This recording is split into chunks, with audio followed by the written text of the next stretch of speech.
Foi? Então a enzima facilita a nossa vida, facilita o nosso metabolismo. Um outro ponto que é extremamente importante sobre as enzimas é que as enzimas elas são altamente específicas de um dado substrato, né? Elas agem sempre sobre um dado substrato. Essa especificidade ela é muito importante. Historicamente, esse modelo de atividade enzimática ele foi chamado de modelo chave-fechadura, né? Modelo chave-fechadura.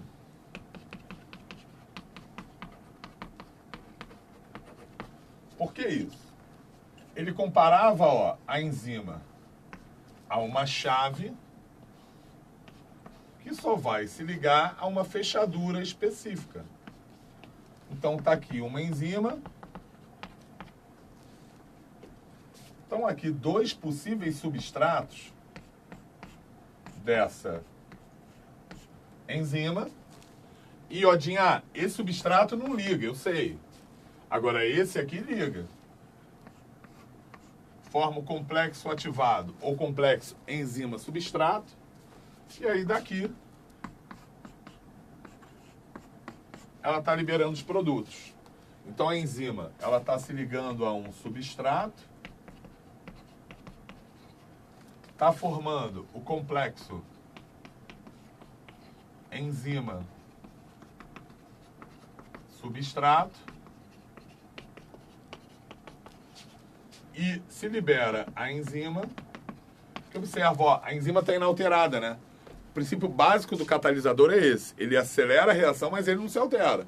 E aí ele pode, se quiser de novo, ó, novamente acelerar essa mesma reação. E os produtos foram formados, que era o objetivo dessa reação enzimática.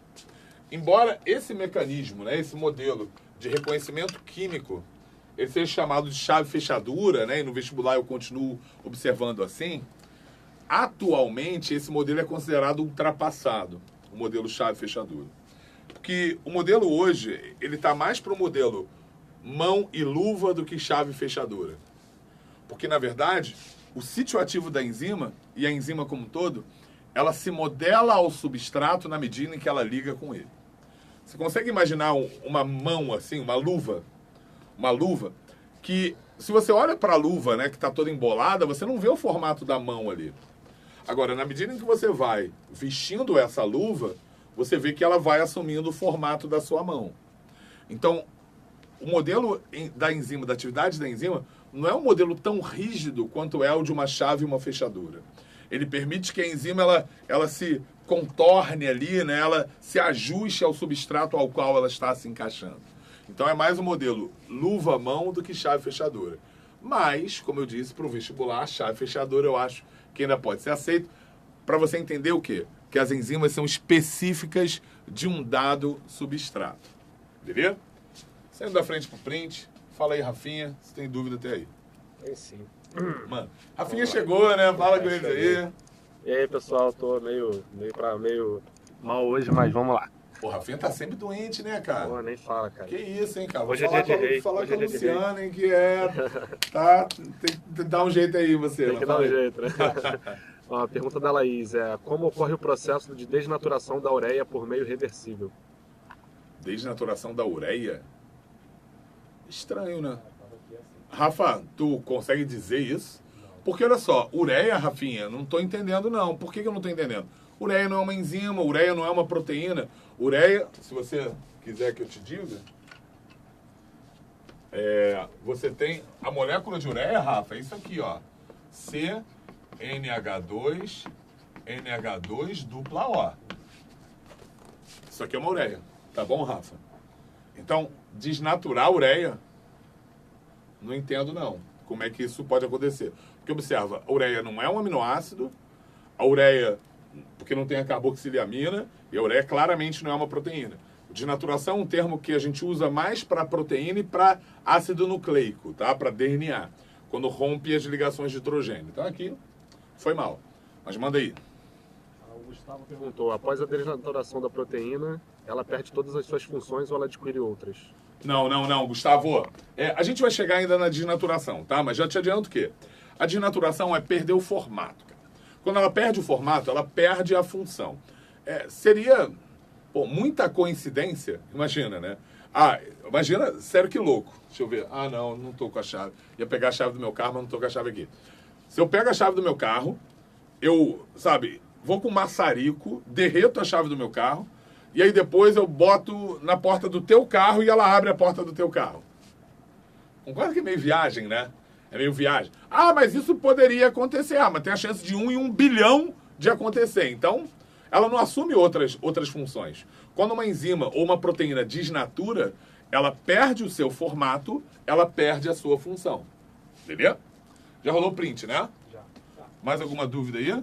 Tem. Só uma coisa aqui, Raven, você chegou agora, ó. Estrutura eu ainda vou falar, inibição enzimática eu ainda vou falar, beleza? Beleza. Mas então, manda aí. Então deixa eu ver aqui. Só porque se a dúvida for em relação a isso, entendeu? Tem algumas aqui em relação a isso. Beleza. A Natália perguntou o seguinte: apenas os sais voltados para o metabolismo são utilizados nas enzimas conjugadas? Apenas os sais? Aí, Natália, o que acontece depende da enzima, né? Depende da enzima. Então, se você vai pensar assim, no caso do citocromo C, da citocromo C oxidase, você tem o ferro e o magnésio na composição. Então, só esses sais vão participar ali. Entendeu? Então, você não vai ter nenhum outro sal entrando ali. Por quê? Porque essa enzima tem esses sais na sua composição. O magnésio ele entra na composição também da hexoquinase e da glicose 6-fosfato-fosfatase. Aí vai ser só o magnésio. Entende? Então, depende de qual é a enzima que você está levando em conta. Cada enzima ela pode ter ou não sal mineral na sua composição. Mas não são todas que têm o sal mineral como cofator, né? Então, ali, algumas proteínas têm um cofator. Esse cofator, ele pode ser um sal mineral, um íon metálico, ou ele pode ser uma vitamina, por exemplo. Mas não são todas as enzimas que vão ter um cofator metálico ou um cofator orgânico. Beleza? Mais alguma? A Lorena perguntou: em uma dieta vegetariana, as proteínas advindas dos vegetais e dos grãos são similares com as da carne, ou é possível que haja um déficit de alguma substância? Lorena, a sua pergunta foi se as proteínas são similares. Lorena, você comendo, né, um cara que é vegano, mas que come muita soja, muita lentilha, muita ervilha, a gente falou, né? As leguminosas têm um alto teor proteico. Pode viver bem sem deficiência de proteína? Sim. Ele vai conseguir obter ali todos os aminoácidos essenciais, entendeu, Lorena? Então, deficiência proteica, se ele tiver uma ingesta alta de leguminosa, ele não vai ter, não. Agora, existem outras substâncias que podem faltar? Podem. Principalmente a vitamina B12, tá? A vitamina B12, cianocobalamina e hidroxicobalamina, tem uma fonte que é única e exclusivamente animal. Então é muito comum que o cara vegetariano faça uma reposição de B12 para evitar, no caso, anemia que decorre da falta de B12, que é anemia perniciosa. Beleza? Deixa eu continuar, queridos, falando dos fatores que influenciam a atividade enzimática. Isso é muito importante. Isso tem que saber. Você tem que saber que a velocidade de uma reação catalisada por uma enzima depende da temperatura e depende do pH.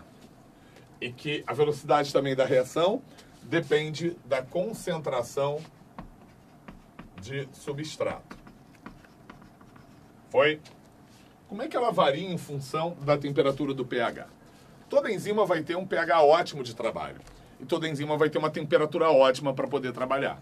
Então, na temperatura ótima, no pH ótimo, ela está trabalhando na sua velocidade máxima. Temperatura ótima, pH ótimo, velocidade máxima.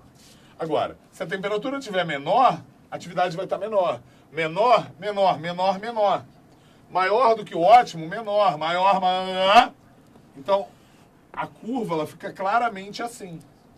Onde esse é o ponto ótimo, toda enzima tem temperatura ótima, pH ótimo, é o ponto ótimo. E onde? Numa temperatura muito alta, ou em um pH muito extremo, né, muito básico ou muito ácido, essa enzima pode perder o formato, essa enzima pode perder a função em um processo que é chamado de desnaturação. que é a perda do formato, a perda da função da enzima. É o tipo de coisa, é um papo bem maneiro. Hein, Rafa, até um papo maneiro, já que você é da química. Sabia que quando eu comecei a ensinar esse troço, eu falava assim, não, a desnaturação é um processo irreversível. E as questões do vestibular pareciam assim, entendeu? Já desnaturou e já era, perdeu. Fazendo a analogia da chave fechadura, né? Se eu derretir a minha chave, já era. Ela não vai servir para mais nada. Só que, atualmente, né, até discutindo assim com uma galera que trabalha comigo e que trabalha com bioquímica, eles falaram que não, a desnaturação é totalmente reversível. Você pode sempre reverter aí o processo de desnaturação. E aí o Oda cético, né? O Oda cético chegava assim, não, você tá de sacanagem, né? Tava falando até com a Conceição, que trabalhou comigo e que trabalha lá na UERJ, nessa parte de biologia molecular. Aí ela falando, eu falei, pô, Conceição, tu tá de sacanagem. Tu pegar clara de ovo, albumina dura, ali já, na clara, sabe? Depois que eu cozinhei o ovo.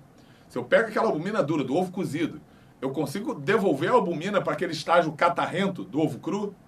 Não, mentira, ela. Consegue.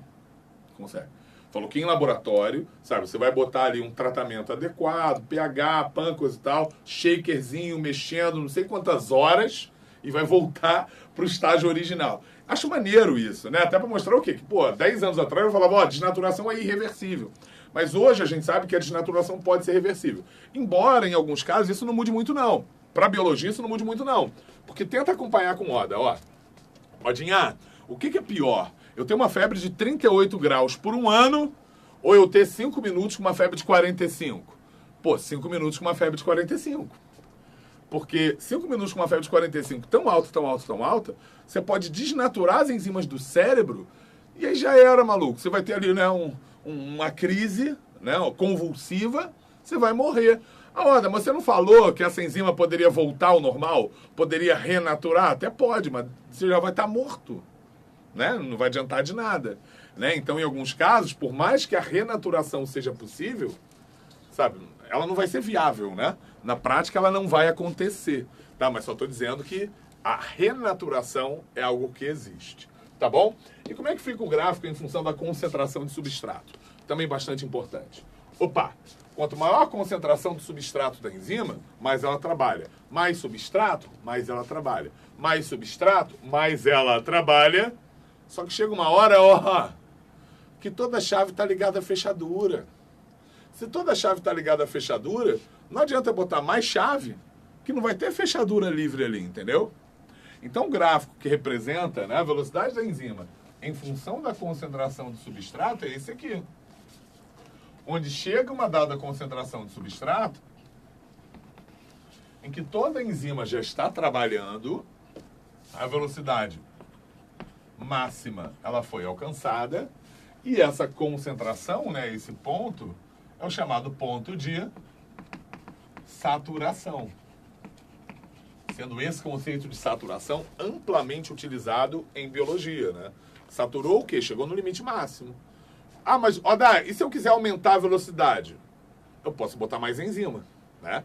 Se eu puser mais enzima, vai ter mais trabalho. Mas aqui, para essa quantidade de enzima, essa é a concentração do substrato na qual a gente já alcançou a saturação, beleza?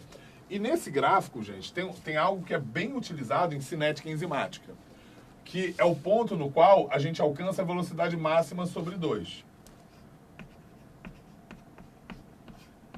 A concentração de substrato na qual é alcançada a velocidade máxima sobre 2 é o chamado km da reação. Isso é o km da reação, que é a constante de Michaelis-Menten. E por que isso é interessante, esse km da reação? Porque quanto menor for o km, por exemplo, se eu tivesse uma enzima aqui assim, uma outra enzima aqui assim. Quanto menor for o km da reação, isso significa que maior afinidade dessa enzima com dado substrato. Então, quanto menor o km, mais essa curva vai estar inclinada para cá, assim, entendeu? Para cá. E mais rapidamente ela alcançará a saturação, alcançará a velocidade máxima. Então, quanto menor o KM, isso é importante, né, para a galera de específica, essa aula é uma aula diferenciada, lembre-se disso. Quanto menor o KM da reação, maior a afinidade da enzima pelo seu substrato. Beleza?